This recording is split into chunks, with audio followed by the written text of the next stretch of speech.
Good morning, and thank you for joining us for today's vertical integration session with Dr. Chris Trithui. Should I send to ED? My name is Sydney, and I'm from the PHN education team. Before we begin, I'd like to acknowledge the traditional custodians of the land that we live and work on. For myself from the Central Coast, that is Darkinjung land, and I'd also like to pay respect to all elders past, present, and future. Now, a few things to let you know about this session. It is being recorded and will be available for you to view in our education library, along with a copy of the PowerPoint presentation slides in PDF read-only mode. Now, as attendees, we encourage you, write any questions you have in the chat. Please feel free to unmute, contribute as much as you want. We want these to be interactive. And at the end of the session, we'll go through more Q&A, and then we will also put the link to our Slido. Now, your feedback is extremely important to us. And like Chris said, he would love to do some more work with us. So if you want to provide any additional feedback of what you'd like to see from the hospital, please let us know. Hand over to Chris. Oh, thanks, Sydney. Good day, everyone. As Sydney's given me such a lovely introduction, I'm Chris. I'm one of the emergency physicians from ED, and I am keen to be here with you this morning just to chat about cases. I was talking to Georgia about what would be relevant, and we thought just running through some cases to look at decision making and should patients be sent through to ED or what do they need doing? That's a pretty complex question. I think at the outset, I'd say I don't have any particular gripes or the intention of coming together is certainly not to say that you guys are sending all this stuff in that shouldn't come in. That's miles from where we want to be. I'm keen for you to interrupt dialogue. George has got an eye on the typed chat. So please contribute as we talk about different cases and different issues. And I would echo the comment that I think we should meet more. I'm keen to, and there's a lot of us actually, a lot of the emergency physicians are keen to reach out. We're used to working with GPs. We value you enormously, and we think that we do better work if we collaborate closer and closer. It's obviously so important for that singular patient journey. And you should feel confident that you can talk to us anytime about anything. So what I plan to do is just throw up a few cases. They're the common things that I look at that we work up and thinking about some of the newer evidence or some of the decisions that are there to be made in terms of how do we best manage a patient. So we'll start with this. There's an 85-year-old lady. She's previously had a stroke. She's got hypertension. She's got some mild cognitive decline, but still lives in a hostel. She walks with a four-wheelie walker. And it's clear that she's had a fall at some stage in the morning. You're called to her about lunchtime. She's pretty annoyed about the fuss. And you're called to see her. And really, this is a kind of chestnut around, does she need a CT of her head, given that she's had a fall? And I guess the second question is, does she need to go to ED for a CT of her head? Now, I think the go to ED for a CT of head has come up from the sort of, it's developed from the linkage with neurosurgical intervention if there's something on the CT. But I'd be happy to hear your thoughts. She's 85, she's in a hostel, she's taken a tumble. People want to scan her head or not scan her head. And I'm hoping this is interactive. So feel free to lob in. As an emergency physician, interruption is my bread and butter. So just lob in or type something. Who feels compelled to do that, or who's brave enough to suggest that they would or would not scan her? I've got a comment. Yeah. I'd like to know more before. Sure. I made that decision. I mean, if she had a whopping great crack on her head with, sure. Yep. bleeding and unusually disordered gait and stuff, then I would be sending her. Good. But it might be that she has dementia and she doesn't remember much about the fall, and she doesn't want anything to do with us, and there's nothing much to see, because that's often the case. Yeah. In which case, I'd probably be asking them to do some observations and just maybe check with them the next day. Yeah. If there was nothing to see about her head, no indication of head injury, I wouldn't be sending her. just on the off chance that she might have hit her head. Uh, That's my thought, anyway. Yeah, that's what you think. that is a valuable little chestnut, because I agree.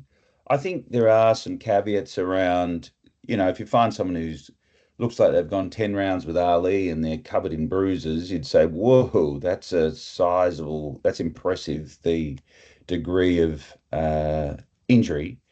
And I agree, if there's no shreds of that, then is it a credible history if she says, I didn't hit my head? I don't know why you're worried about that. I don't hit my head. Alternatively, is her behavior, her sort of slight agitation that you're there, a sign of agitation from a head injury?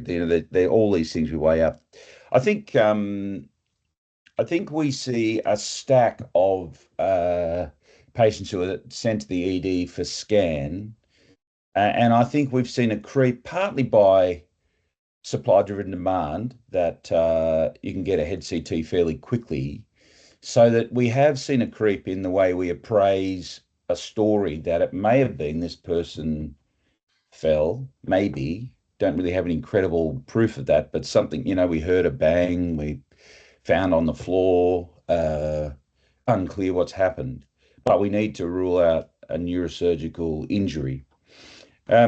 There's a lot of rules that we use around what would constitute appropriate progression to scanning in mild traumatic brain injury, so GCS greater than 14.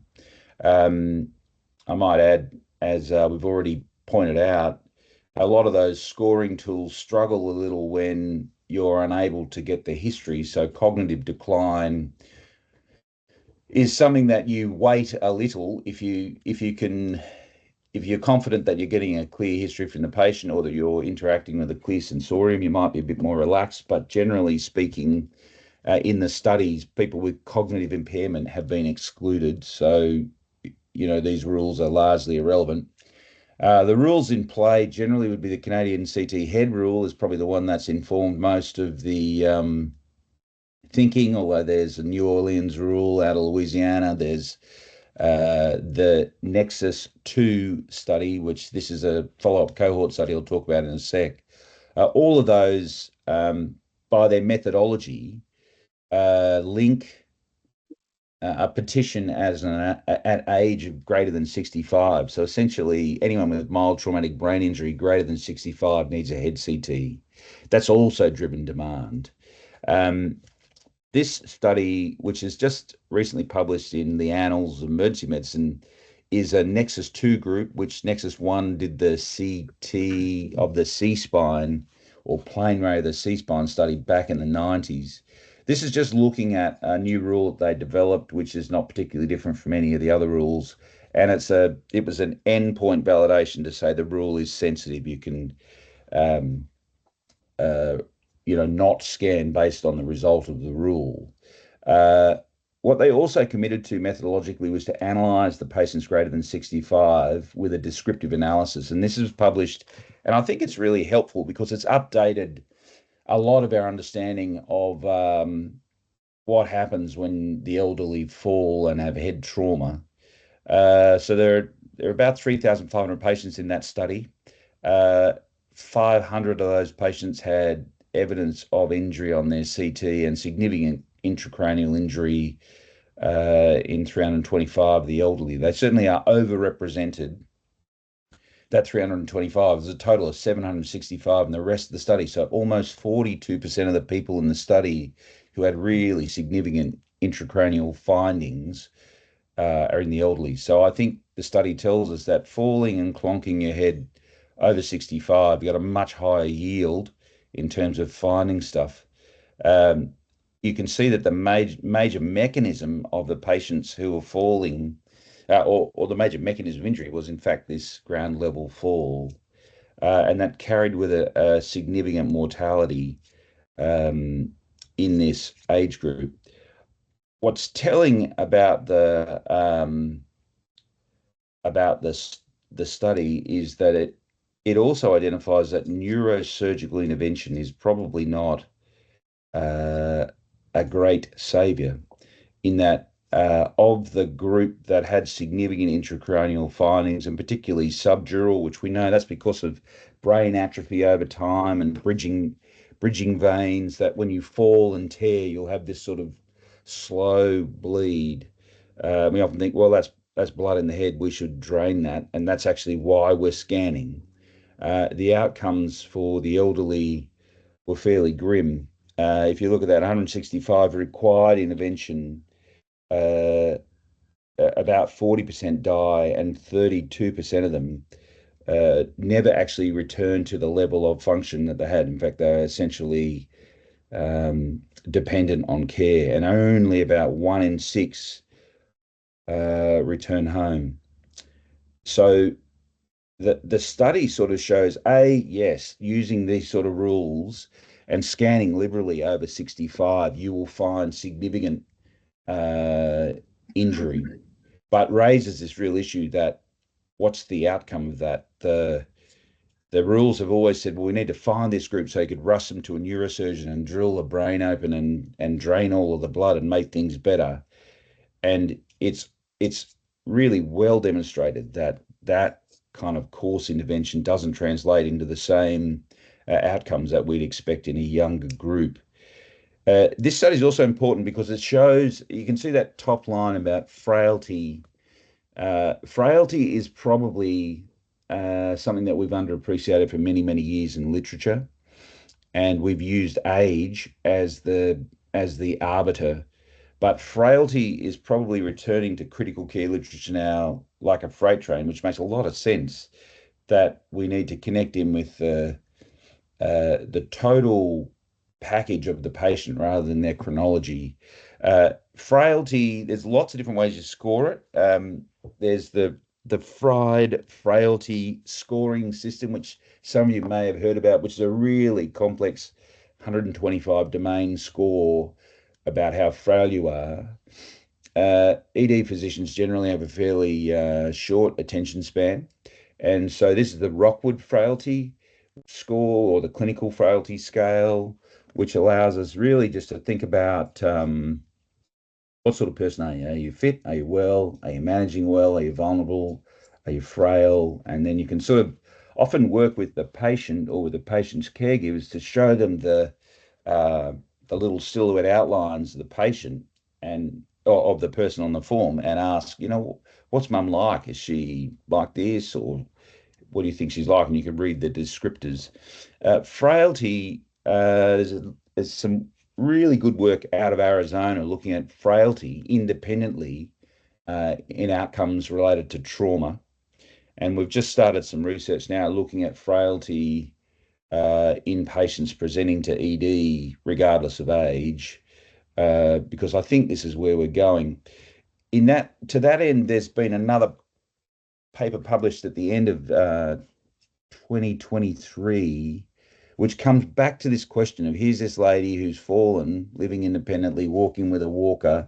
So walking with a walker, probably sitting at that frailty around 5, mild frailty, have evidence of slowing, some help with the higher order ADLs, typically mildly frail, progressive impairment with shopping, and maybe walking outside's a bit tricky. That's the sort of descriptor. This study, which is published in the Canadian Medical Journal, is looking at a derivation of a clinical decision rule integrating frailty rather than age because of the bias of age. It's a fairly impressive study. This is what the rule looks like. So it's called the Falls Decision Rule. It's just really hitting prime time now, but it's returning to, it's actually a very low yield of scans. This is initially generated and prospectively validated, and this is the validation study. That sort of 42% of the profile in the Nexus group that have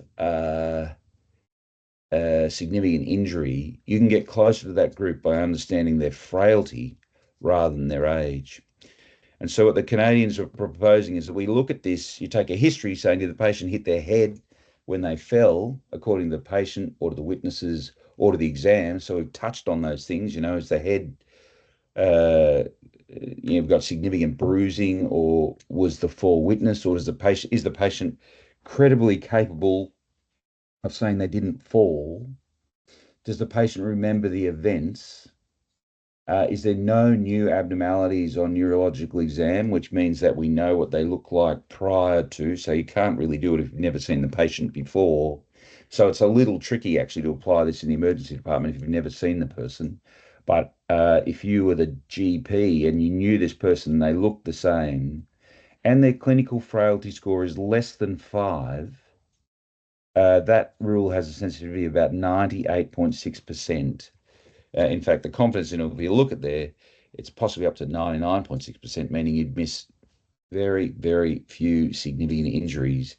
If the rule is negative, I'm going to start talking a little bit about this morning. We actually, in Bayesian reasoning, you'd think about if the test is negative, that what's the chance the person has the disease? The negative predictive value of the test is about 99%. So I think we're going to go somewhere with this, that the falls decision rule will be becoming increasingly part of the way that we appraise falls in the elderly, that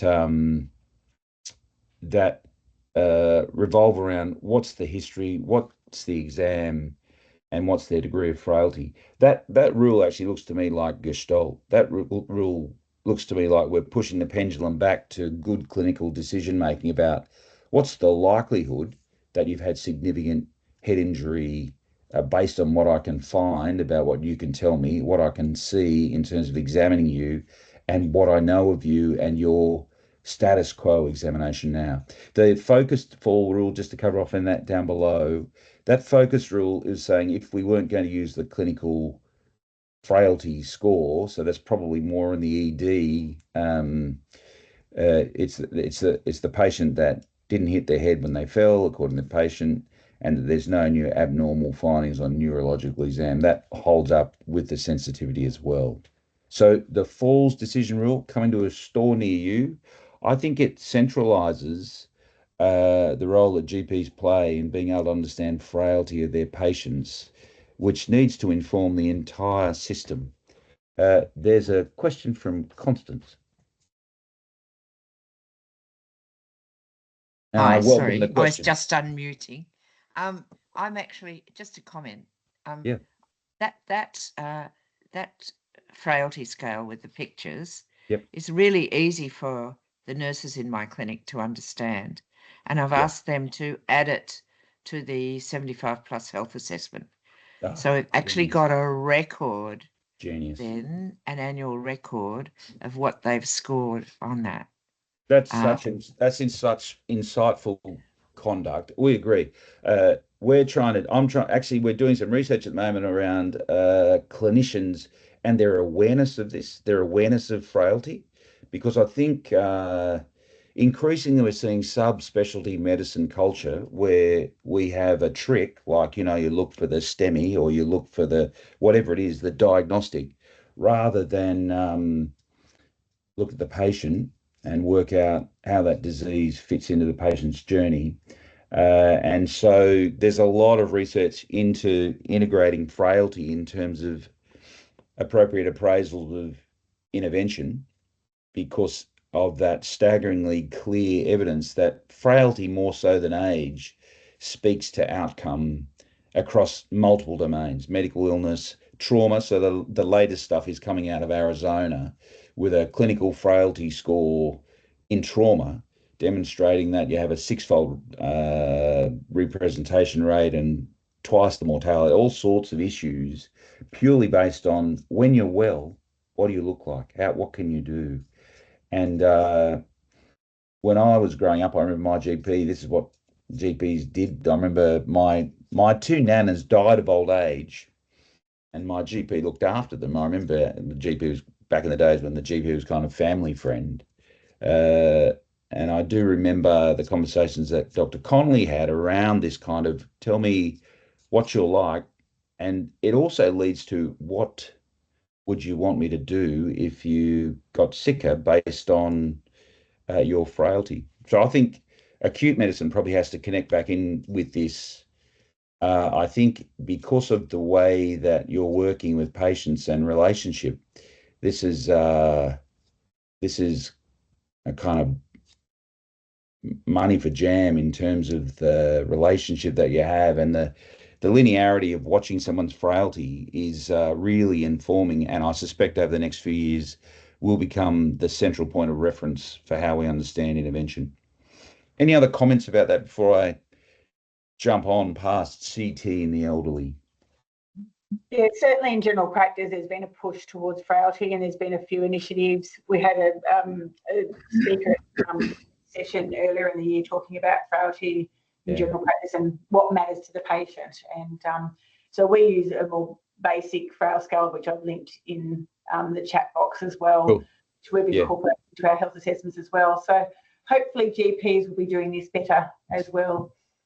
Yeah, I actually wonder if that's going to become part of referral, that it's really helpful to hand on to clinicians that don't know this person what their frailty, how their frailty has been tracking. I think one of the reasons why frailty may have had a bit of a false start is because it's something so simple, but probably medicine has rejected it. And B, I think initially some of the really complex multiple domain assessments that take you 2.5 hours to do to work out, which was probably that Fried scale, the sort of phenotypical descriptors of frailty, possibly was a little too complex for prime time. Whereas I think there's now enough traction saying a simple tool to say, yeah, I think you're here, seems to hold up when you say, all right, well, if we set the cut point at a frailty score of 4, what happens? You can see the differences in outcome in the community. So, yep, frailty is a big deal.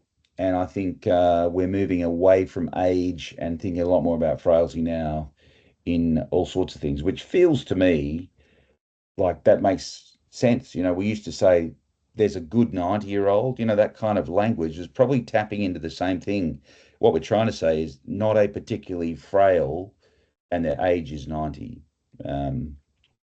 So CT, I think that newer score is probably going to help us understand a bit more about who we should scan. And I think the Nexus study has really showed that if you're sending someone for scan, we need to ask, what is it that you would want to have happen if that scan shows something? Because if we're looking for neurosurgical intervention, the outcomes from the Nexus study are really quite concerning, in so much as a treatment that offers a 1 in 6 option for survival and a 5 in 6, almost 50% option of death, and a significant proportion of permanent incapacity, that as a therapy needs to be reevaluated as well. All right, let's try this. There's a 68-year-old. David, just a quick question. Yeah. Oh, sure, David. Yeah. Yeah, no, look, just to comment, I guess, a little bit about the real world, because I still do a bit of nursing home work. Yep. And firstly, I guess one of the issues is that there are a lot of protocols in the nursing homes that nurses have, that they sort of ring you up and say, you know, Mrs. Smith fell, shall we send her into A&E for a head scan? And your decision-making tool has a very important bit in it that says neurological examination, which really means that I then need to leave my busy general practice and head off to the nursing home and do that neurological examination. And I think a lot of the time the response from the busy GP is going to be, yeah, send him into A&E, because I'm not prepared to leave my busy work day and do that. So that's sort of a bit of a real world thing as to what's actually happening, as to who does come into A&E and why.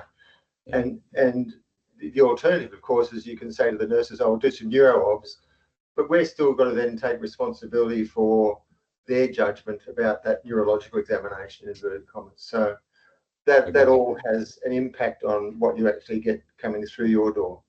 I like the pragmatism, and I agree entirely. I think the other driver is, while ever the Coronial Act still has this notion that if a fall that leads to death in care, that most of the nursing homes will operate in a fairly conservative lane, purely because they see exposure in an undifferentiated injury state. I don't think that changes much, and I don't know whether the frailties. I don't know whether the fall in a nursing home, whether the clinical frailty tool and that new head injury rule will really rule it in, because I think there was some splay on the neurological exam that will probably mean that process, particularly in nursing homes, will stay largely the same. The broader conversation, I think, in the conversation about transfer out of an aged care facility where someone has significant cognitive impairment, is probably the outcome of the Nexus study, saying with family, if there was something on that scan, we would be really concerned about neurosurgical intervention. That would be hard to see how that will help. In which case the study is really epidemiological. It's just to say, well, we just want to find out if there's blood in the head and then call the family. That's a slightly different paradigm.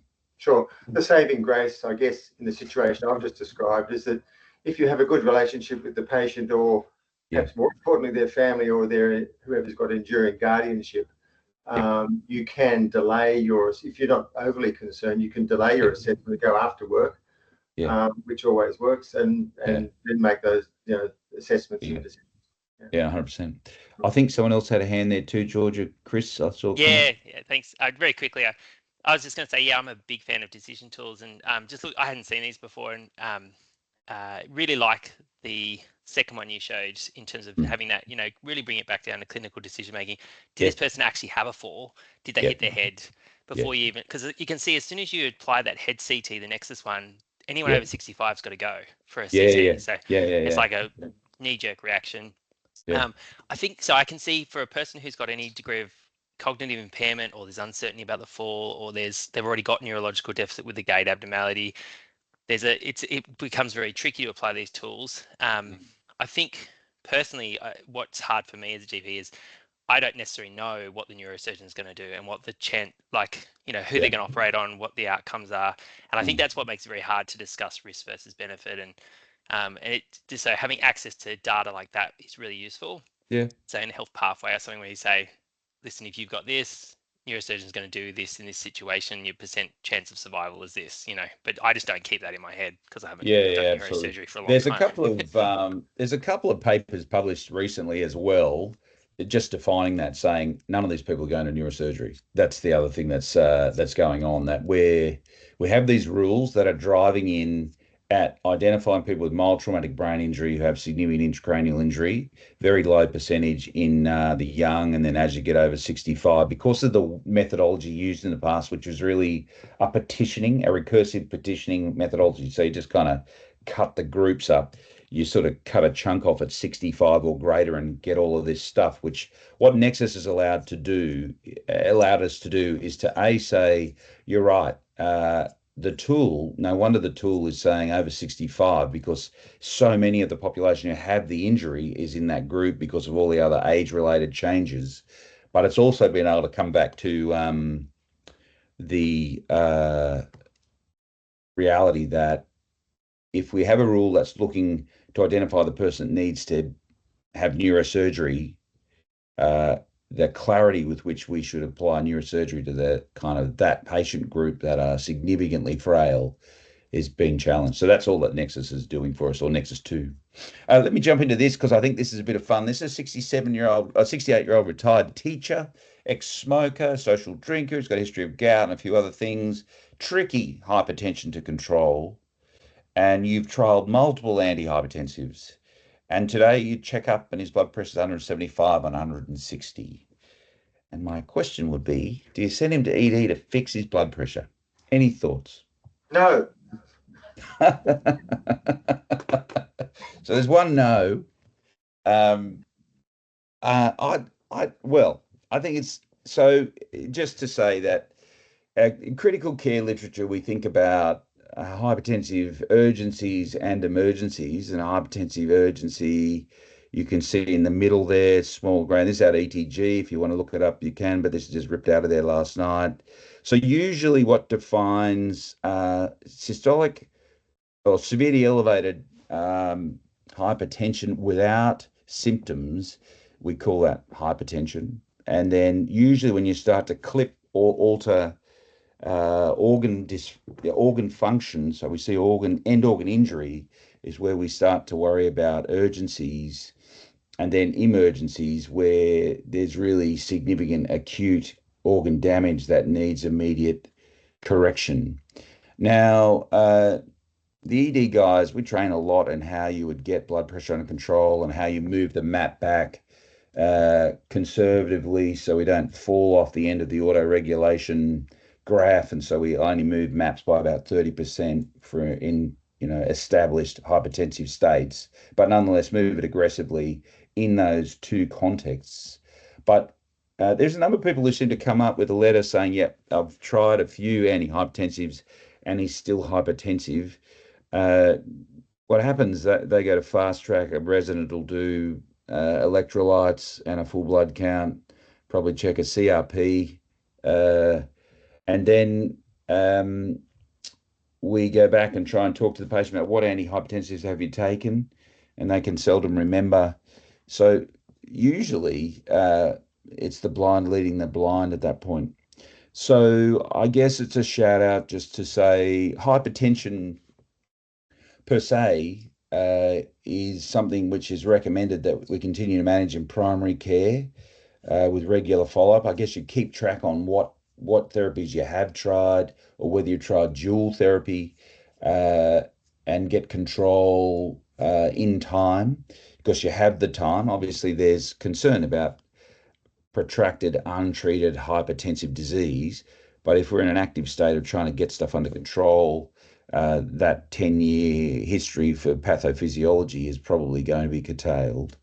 Other thoughts about hypertension and treatment?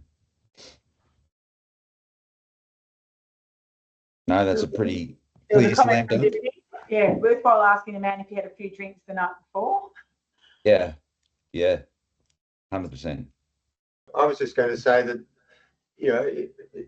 this was a patient who we've apparently tried lots of things. So we go and talk to our cardiologist friend or our renal physician friend. Yeah. We can do other stuff to get advice apart from sending people to A&E. Yeah, agree. And I think the other thing about fixing blood pressure is it's observed over time. Like we're not proposing that you would fix that with a pill in an hour and so the blood pressure is better and they can go home. I think the other thing I notice about people who are sent in with blood pressure is they're usually terrified when they get in. So the blood pressure is even higher and then they sit in the chair for a while and things seem to trim off a little. But I agree that there are other ways we could deal with that disease. And I think the clear slam dunk referral is where you check that blood pressure on the retired teacher and start to see or are concerned about end organ injury. That's where the immediate intervention is probably starting to become more relevant. A 28-year-old lady, she's normally well. She's been off for the last couple of days. She's short of breath, has some pain and deep inspiration. We've done a series of blood tests. The white cell count's 14, hemoglobin is 134. Electrolytes are normal. She has a troponin that's undetected or less than 3. And her D-dimer is positive. And the question will be, do you send him, it should be her, to ED for a CTPA? Thoughts? If she's hemodynamically stable, we can refer in the community. We can ring up our friendly local radiology centre and usually get them in. Yep. Good thought. I thought I'd just tackle some of this just in terms of how Bayesian reasoning integrates D-dimer into decision making. I think we're starting to see a lot more D-dimers being done in community, and I'm not a lot of, and maybe I see a splayed sample because I see the referral group, but I don't know if the way we integrate that in decision making works as clearly as it ought in terms of how the decision making goes. So I just thought I'd run through that and just get your thoughts. So Thomas Bayes, obviously you might remember from university, Bayesian reasoning is about the probability of causes. It's the conditional probability, meaning that the probability an event is built on the occurrence of previous events and outcomes. And we use that a lot. when it comes to appraising the risk of thrombotic disease. And really, this is the Wells criteria. This is a screenshot of MedCalc, but Wells published this in 2001. Essentially, PE, for example, is relatively low incidence, about 0.3 per 1,000 people. But the incidence isn't homogeneous. It's concentrated in higher risk groups like people with active cancer or pregnancy or trauma or immobilization or, a flight in Jetstar from wherever that you've sat bent out of shape for some time. And even with those high risk groups, up to 50% will be unprovoked. So it's not just about the risk, it's also about what clinical findings you have. So I think the first place to start for this young lady would be to say, right, what's the Wells criteria? Because I'm not looking for DVT. She's got sort of this weird shortness of breath and pain on inspiration. So Wells criteria would say, are there clinical signs and symptoms of DVT? Meaning, does she have a unilateral swollen leg, or is there increased leg circumference, or has she been complaining of a sore leg for a few days? Probably Wells struggles a little with the gestalt of that second option. Is PE the number one likely diagnosis or equally likely? And I guess this lady's had some sort of constitutional thing leading up to this. So it's not clear to me straight out of the gate that she's just had some sort of thunderclap pleuritic chest pain syndrome. There's a few other things about immobilization risk, about coughing up blood, treatment malignancy, which changes the coagulation profile.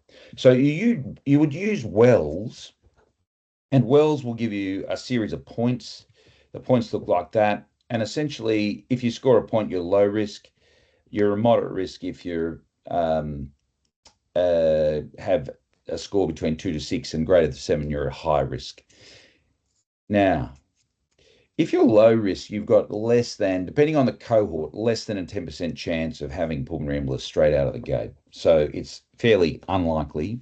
So coming back to the probability of conditional cause, it's already low in the low risk group. There's another rule that we use called the PERC rule, which is the rule out pulmonary embolism rule, something like that. I think I butchered anyway, PERC rule is what we call it. This is by Jeff Klein. And so Jeff Klein would say we can ask these questions: their physiological significance. Age greater than 50 means you're pretty much out of the PERC rule, so it's used under 50 years of age. Prior PE or DVT is controversial because if you look at the Wells criteria, if you have previous DVT, that would automatically make you not low risk. But again, PERC picks it up saying, yep, if you had previous history of DVT, you'll score a point. And essentially, if you're PERC negative, so this tool is binary, if you're PERC negative, you would reduce the risk that that person has a pulmonary embolus to less than 2%, meaning you'd miss 2 in 100 of this person having a pulmonary embolus. And also, the pulmonary embolus that you will miss is not the saddle pulmonary embolus that's going to kill you at the bus stop. It's something which is of such minimal significance that it's probably more if you read West around respiratory physiology, which you may have done many, many years ago. West contests that the lung is actually an important sieve for the blood, that the capillary network of the lung is partly what's designed to filter out any inadvertent small clot in the circulation. So if we've used Wells and we said, well, I think you're down to 15%, we use PERC, you're down to 2%, the dimer would come in there in a low risk group to say you have, it's kind of, you take the risk from low, ultra low to now effectively no risk. It's less than 0.8% that you would have DVT if the PE if the D dimer is negative. So the D dimer is being used in the decision as its negative predictive value. The D dimer is negative, so it can continue to work through the algorithm saying that this person doesn't have a PE. If the D dimer is positive, that doesn't help you. It doesn't actually mean the person has a pulmonary embolus. It just means that somewhere in her acute inflammatory response, she's activated D-dimer, which means she's had some clot and then has broken it down.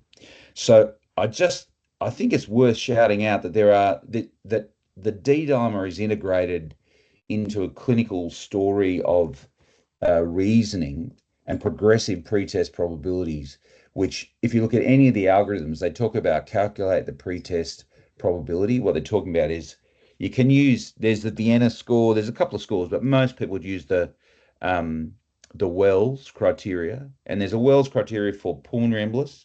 There's a Wells criteria for DVT, which looks similar but not the same. So pretest probability, additionally using the PERC if under 50, and then using the D-dimer for its negative predictive value. If the D-dimer is negative, the likelihood of PE in that setting is so phenomenally low that we would call it stop investigation at that point.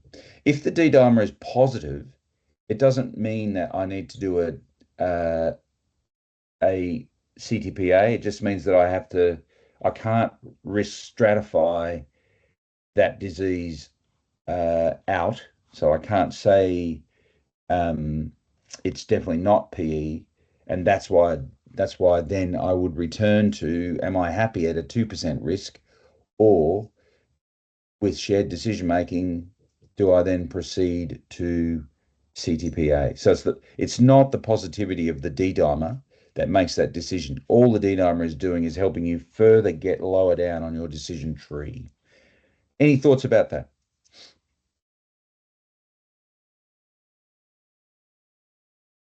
Have I just broken your brain with Bayesian reasoning? It's kind of cool. It's actually how we always work. What you're doing whenever you take a history is preconditionally loading a differential diagnosis. So you're asking specific questions where you're building the likelihood of the syndrome that you understand to be the disease, and then you will do investigation based on that. That's Bayesian. So we do it all the time. We just don't realize. But in this disease particularly, the answer really is it's quite a well-defined pathway now, a pretest probability assessment, and then getting down to a risk that is acceptable, and whether you can get any lower than that risk, maybe a few things like the PERC or D-dimer additionally. Can I just say that the D-dimer would mean sending some bloods off? Yeah. For us, it's not. And then it depends on the time of day and so on, as Yep. to whether we'll get them back that day or not till the next day. And then it Agreed. depends on how sick the patient is, whether we might. So it's just a bit more complicated than in the hospital setting. That's all. Yeah, Getting the D-dimer added. Yeah. Well, I guess what I'm trying to reach out to is whether or not we're adding the D-dimer as part of a routine set of bloods, or we're adding the D-dimer as a specific addition based on a pretest probability assessment of ruling out thrombotic disease. It should be the latter rather than throwing in ERP or a troponin just to speculate, because the speculation doesn't help you. Yeah. Because it will be positive. The positivity of the dimer, it'll be positive for all sorts of things. They might have had an intramuscular injection or whatever. There's all sorts of reasons why that dimer, which is so incredibly sensitive, would be positive. I'm mindful of the time, and I thought I would just come back to her and say, you do throw in a troponin and it's 38. Does she need to be sent to the ED for an urgent angiogram? Thoughts?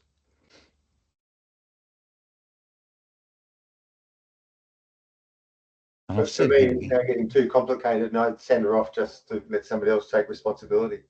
She needs more. She needs a chest X-ray and all sorts of other things to be done, and have it all integrated in one spot fairly quickly. And we can't do that. How quickly can you get a chest X-ray in community, David? Do you send people down the road for a chest X-ray and they come back, or is that something you do and then they come back a couple of days later? Oh no, we get it back same day, and we speak to the radiologist as well, and we get it done quickly and get an answer quickly. Sure. Yep. Other thoughts? Well, I guess all I was trying to tap into there is the same idea that there's nothing about her pain that sounds like a coronary syndrome in terms of the Bayesian reasoning. But the troponins that we now use are so high, they're a high sensitivity assay. So it means they're conducted in the kind of they're an uber sensitive test and will identify troponin down to the tiniest amount. So we see a fair few people who are they haven't had an ECG, they haven't had a clinical story that sounds like chest pain, but they're being set up because their troponin's off. And that in itself is probably not an error, because I agree there's something else going on. The myocardium is being injured, and certainly if you see one that's off, we probably need another one to see, is that the beginnings of something, or is that the static something, or is that the end of something trailing off? So we would probably take another look at that, repeat the troponin, look at any signs of heart failure. But it's just to say that with a high sensitivity, actually both D-dimer and troponin, they are so high sensitivity that it's their negative predictive value that we're using all the time. Their positivity, the D-dimer doesn't really help if it's positive. It just can't stop. It just can't stop the decision tree. So it kind of makes you go down the investigation arm. And troponin is so sensitive that it probably needs to be understood. And so we need to work out what else is going on to account for that. So I don't think she needs to come up for an urgent angio, but she needs to come up because we need to understand, have you got some sort of myocarditis or some other injury associated with that?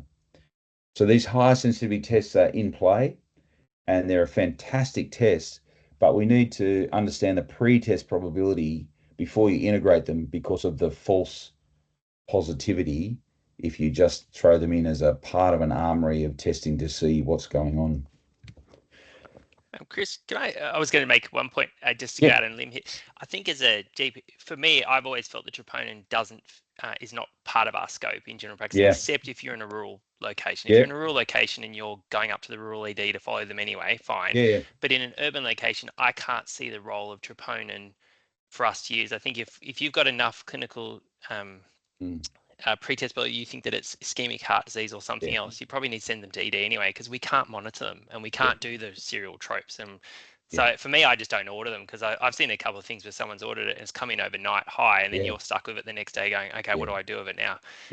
So I just, so just putting it out there, I just don't.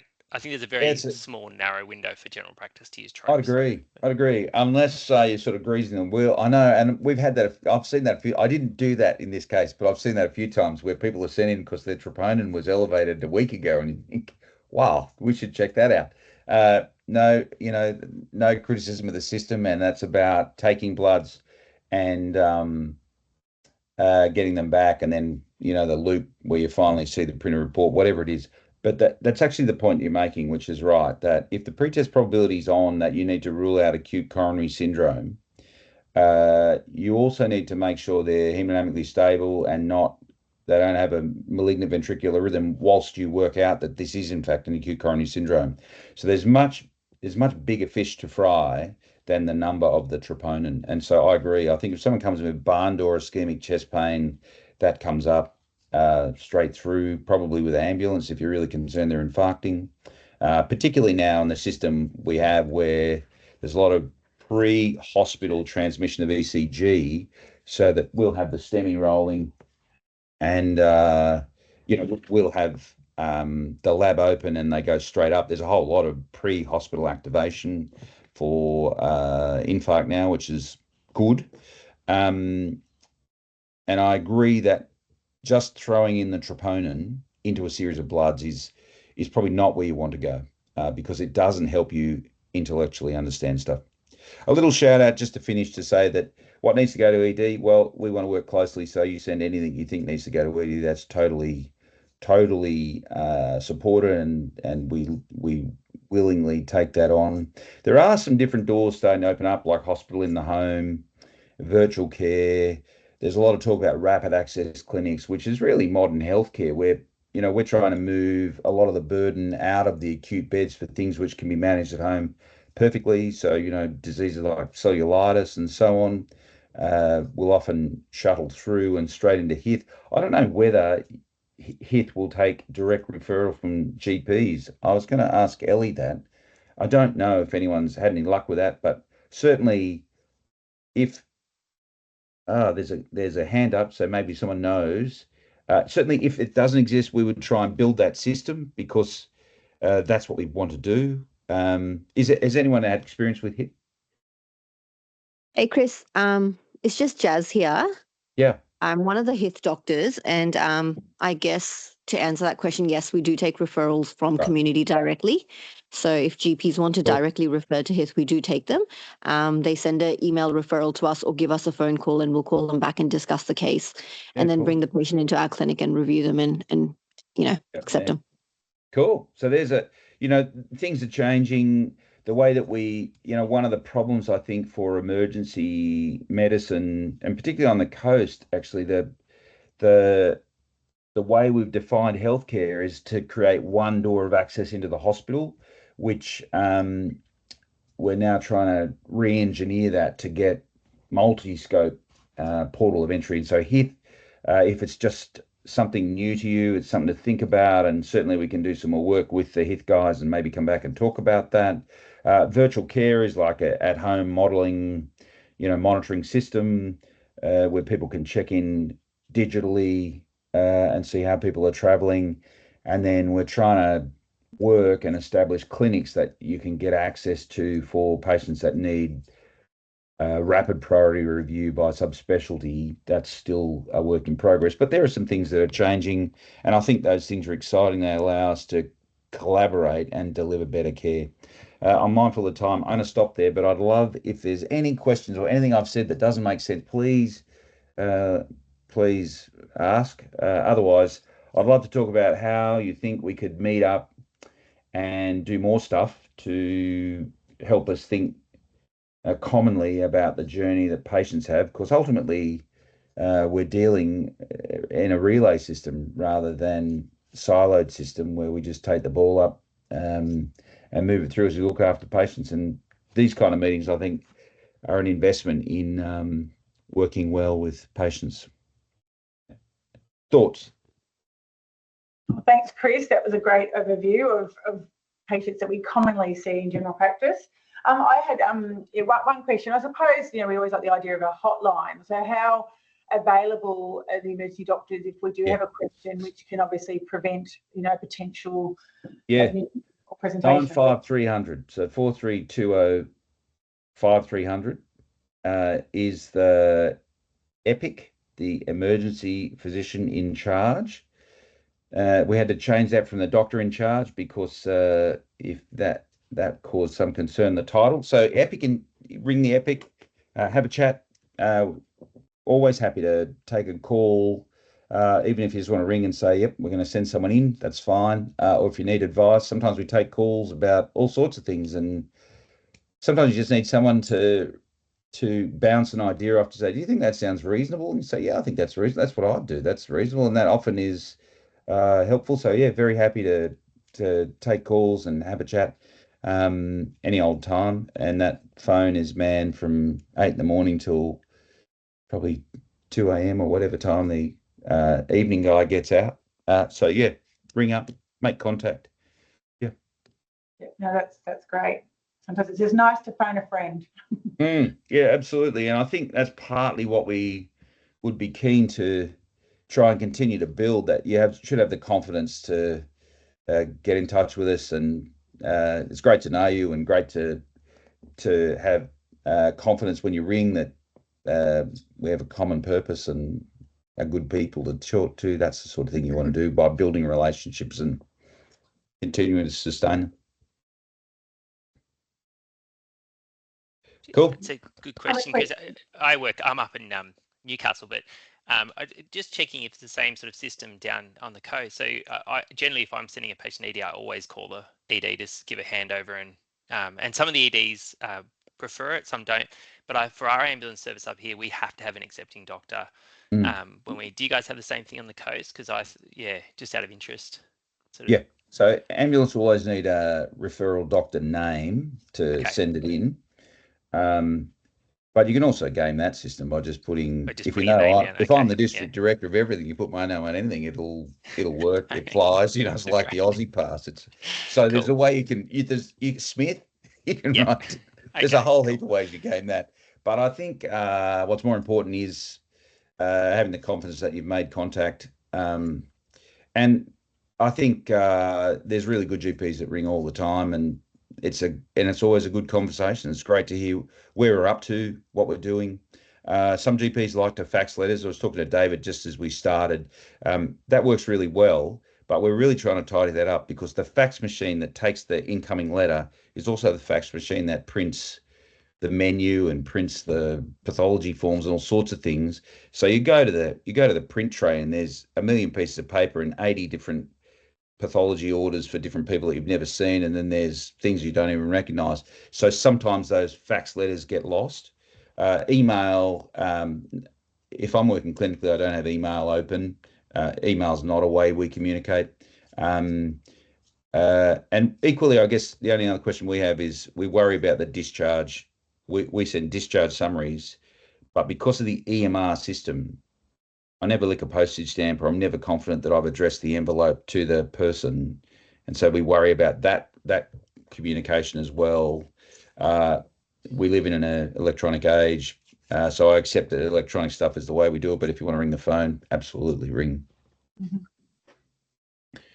Cool. That's fabulous. And those comments here, the case study format was great. And we'd love to have you for more sessions. And yeah, if any of the GPs have got any special requests, we'd love to have them as well on particular topics. And I think certainly, a GP club event where we at the hospital where we have some clinical skills stations would be amazing. So we look forward to working with you, Chris. Oh, that sounds cool. Well, we should talk, Georgia, and we'll sort some stuff out. But certainly, if you want me to come back, if you want to throw some cases in that I can muddle around and come up with some provocative slides around what would you do? Sure, whatever. We're very keen to see this work and collaborate. Yeah, cool. Sounds perfect. Any other final comments before I hand over to Sydney for the wrap up? All good. Thanks again, Chris. Awesome. Thanks, Chris. And I'll stop that recording. Sit that. Perfect.